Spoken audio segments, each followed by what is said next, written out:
రెండు రకాలైనటువంటి అదృష్టాలు ఇవ్వాలి అనుకుంటే ఆడపిల్లగా వస్తుంది. ఒకటి, సాక్షాత్ లక్ష్మీదేవి ఇంట్లో పుట్టింది, అందుకే మగపిల్లవాడికి చేయడానికి అలంకారములు తక్కువ ఉంటాయి, ఆడపిల్లకి చేయడానికి అలంకారాలు చాలా ఎక్కువగా ఉంటాయి. ఆడపిల్ల ఇంట్లో తిరుగుతోంది అనుకోండి, లక్ష్మీదేవిది తిరిగినట్టే.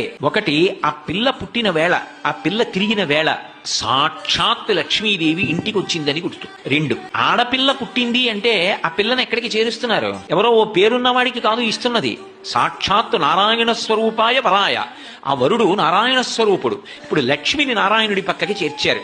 ఆ చేర్చిన కారణం చేత ఏమైంది? 10 తరాలు తర్వాత వచ్చేవి, 10 తరాలు నా ముందున్నవి, నేను ఒక తరం, 21 తరాలు ఉద్ధరింపబడ్డారు, ఉన్నత లోకాలకి వెళ్ళారు. ఏది మగపిల్లవాడి విషయంలో చూపించండి అలా ప్రమాణం. అలా చేయగలడా?